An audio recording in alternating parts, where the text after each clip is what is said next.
Sachin GIDC police और दोनों कंपनियों की संयुक्त पहल से सचिन जीआईडीसी स्थित कलर टेक्स और एमी ऑर्गेनिक कंपनी में एक सफल मॉक ड्रिल का आयोजन किया गया। हाल ही में राजकोट में लगी आग में 27 से ज्यादा लोगों की जान चली गई है। अब इस घटना से सूरत का सिस्टम अलर्ट हो गया है। इस घटना को देखते हुए सहायक पुलिस आयुक्त प्रथम की अध्यक्षता में डिवीजन के पुलिस निरीक्षक जीआर चौधरी और सचिन जीआईडीसी पुलिस स्टेशन के 3 पुलिस अधिकारी और 20 पुलिस कर्मियों के साथ साथ एमी ऑर्गेनिक कंपनी की फायर टीम पर्याप्त अग्नि सुरक्षा उपकरणों के साथ घटना में शामिल हुई।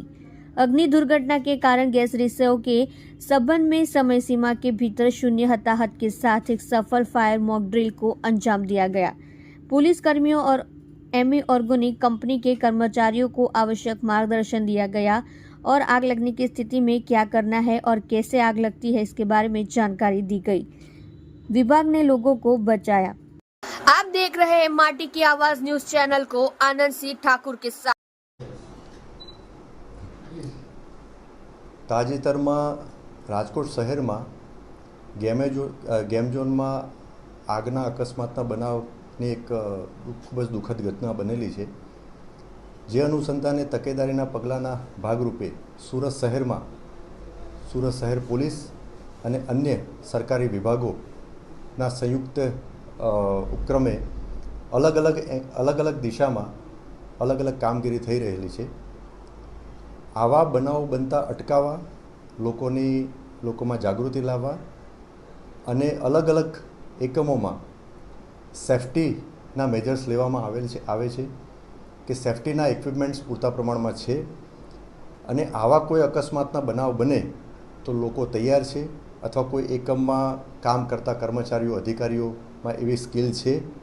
આ બાબતની તપાસ કરવા અને આ બાબતે લોકોને જાણકારી આપવા માટે સુરત શહેરના પોલીસ કમિશનર શ્રી અનુપમસિંહ ગેહલોત સાહેબે સબોર્ડિનેટ અધિકારીઓને સ્થાનિક પોલીસ સ્ટેશન લેવલે જે યુનિટ અને જે આવા સ્થળોએ મોક ડ્રીલનું આયોજન થઈ શકે ત્યાં મોક ડ્રીલનું આયોજન કરવા માટે જરૂરી સૂચના આપવામાં આવેલી હતી, જે અનુસંધાને સેક્ટર 2 સાહેબ ડામોર સાહેબ અને ઝોન 6ના શ્રી રાજેશ પરમાર સાહેબે સચિન જીઆઈડીસી પોલીસ સ્ટેશનમાં 2 ઇન્ડસ્ટ્રીયલ યુનિટ એટલે કે કલર ટેક્સ પ્રાઇવેટ લિમિટેડ અને અમી ઓર્ગેનિક કંપની એ બંને યુનિટમાં એક ફાયર અનુસંધાને એક મોક ડ્રીલનું આયોજન કરવા માટે જરૂરી સૂચના આપેલ। આ 2 કંપનીઓમાં જે તે કંપનીના મેનેજમેન્ટ, એમનો સ્ટાફ અને સચિન જીઆઈડીસી પોલીસનો સ્ટાફ એમને એક સંયુક્ત મોક ડ્રીલનું આયોજન કરેલ। કલર ટેક્સ કંપનીમાં ઝોન 6ના ડીસીપી શ્રી રાજેશ પરમાર સાહેબ જાતેથી હાજર રહેલા હતા। બંને કંપનીઓમાં મોક ડ્રીલનું આયોજન કરવામાં આવેલ। બંને કંપનીઓના મોક ડ્રીલના આયોજન દરમિયાન ત્યાં પૂરતા પ્રમાણમાં સાધનો છે, સાધનો વાપરવાની જાણકારી જે તે સ્ટાફમાં છે। અકસ્માતનો બનાવ બને તો શું કાર્યવાહી કરવી અને શું ના કરવું એ બાબતમાં ક્લેરિટી મેળવવા માટે પોલીસ વિભાગ અને તેમના કંપનીના મેનેજમેન્ટ અને ત્યાં કામ કરતા કર્મચારીઓએ સાથે મળી એના મોક ડ્રીલનું આયોજન કરેલું હતું। મોક ડ્રીલનું આયોજન ખૂબ જ સફળતાપૂર્વક પૂર્ણ થયેલું છે।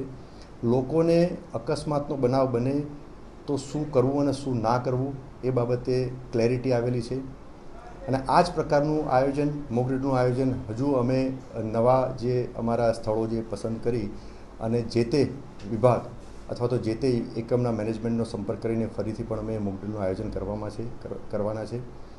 આ જ પ્રકારે જો મોક ડ્રીલનું આયોજન થાય તો લોકો જાગૃત થાય, લોકોમાં જાણકારી આવે અને આવા જે દુઃખદ અકસ્માતના બનાવો બનતા અટકે અને જો બનાવ બને તો એમાં મિનિમમ કેઝ્યુઅલિટી થાય એવા સેફ્ટી મેજર્સ લેવામાં આવે, જે બાબતે આ મોક ડ્રીલનું આયોજન કરેલું।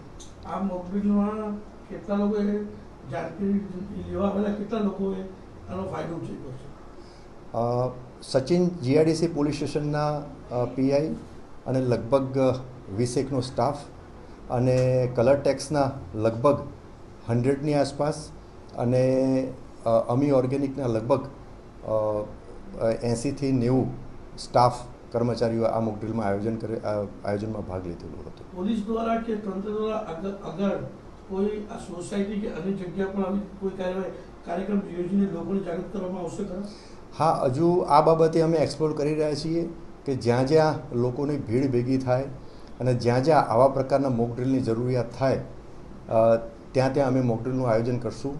પ્રાયોરિટીમાં અમે સચિન જીઆઈડીસી પોલીસ સ્ટેશનમાં જે ઇન્ડસ્ટ્રીયલ યુનિટ જે છે એને પ્રાયોરિટી આપી અને ત્યાં પ્રાથમિકતા આપેલી છે મોક ડ્રીલનું આયોજન કરવા માટે.